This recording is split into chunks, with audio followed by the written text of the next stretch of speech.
Good morning, everyone. Welcome on into North Dakota today. For almost 2 decades, the Concordia Science Academy has brought hands-on science activities to kids of all ages right here in our community.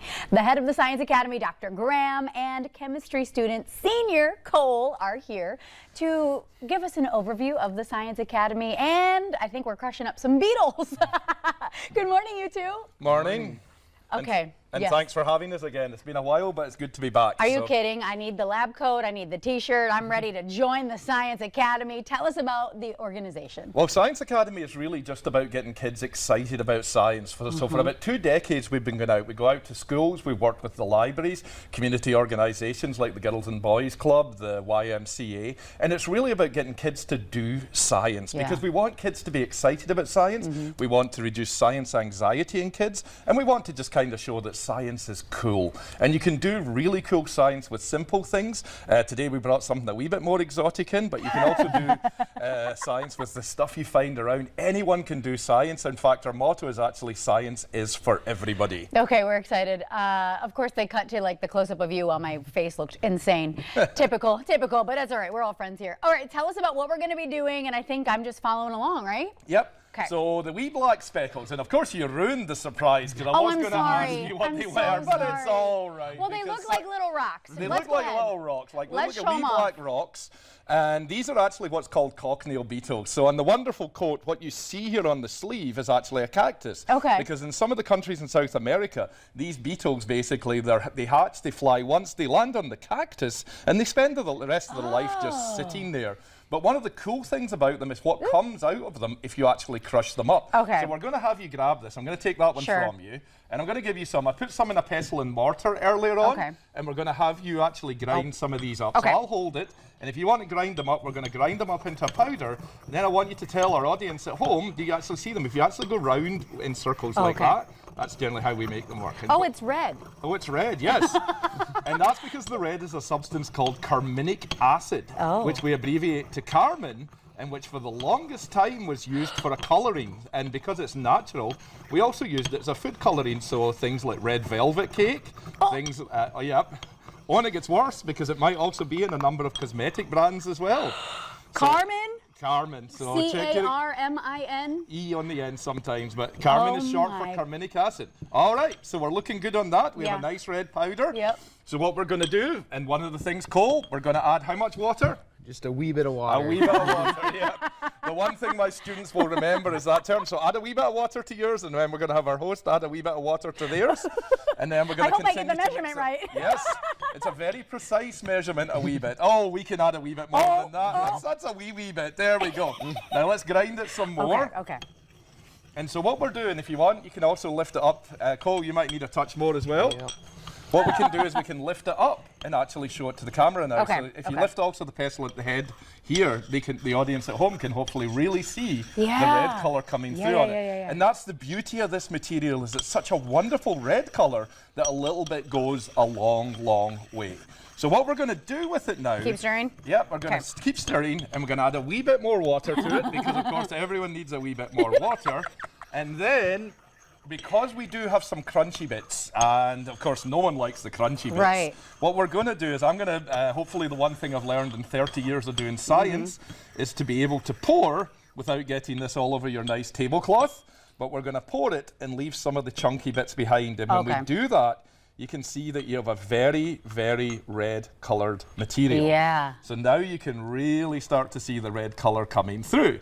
And one of the cool things about this material is it's actually sensitive to pH. So what we're going to have you do is, if you tilt this is called a squeegee pipette, so I teach my students at Concordia to use it. Yeah, I know. It's all about using the stuff we use in the laboratory. If you put it in here and suck up the liquid like that, what I'm going to have you do is I'm going to have you add a couple of squirts into each of these 2 cylinders while Cole does his. Oh, he has his. Okay. Got it. Yeah, he knows what he's doing. Cole's been helping me out now for almost 4 years with our science outreach program. And we've been to a number of places, the Minnesota State Fair. A lot more? Sorry. Oh, yeah, you can go a wee bit more than a wee bit. There we go. And we can and then you can do the same for the other one. And then you're going to learn your second Scottish word of the day. Okay. So just squirt it all in. Go for it. There we go. And so what we can see here is that they're already starting to look like they're slightly different colors. And that's because this material is actually sensitive. If you're out there watching in TV land and you want to do this at home, one of the cool things is you can actually do the same with the juice of red cabbage.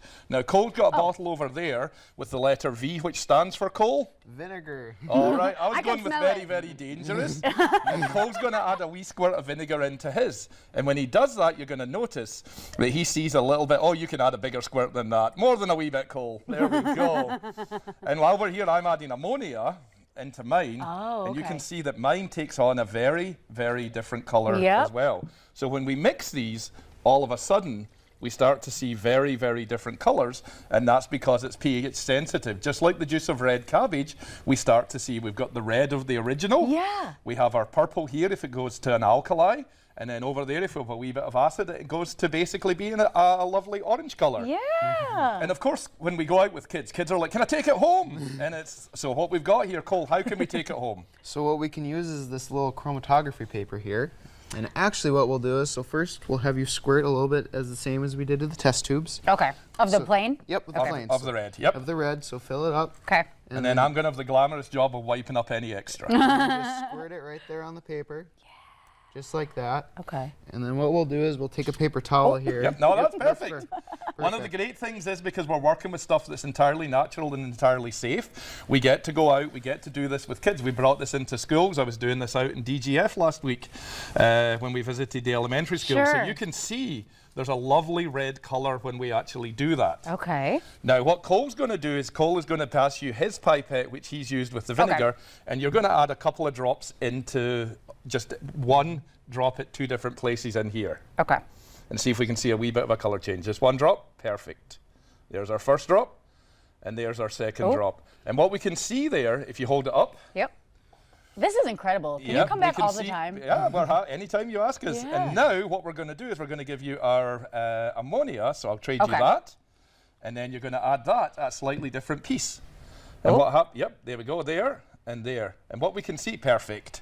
And what we can see there is we actually make some lovely tie-dye. If you put it back down very quickly, we actually get to make some lovely tie-dye paper, and the kids actually get to take this away from them. And it's an entirely natural colour.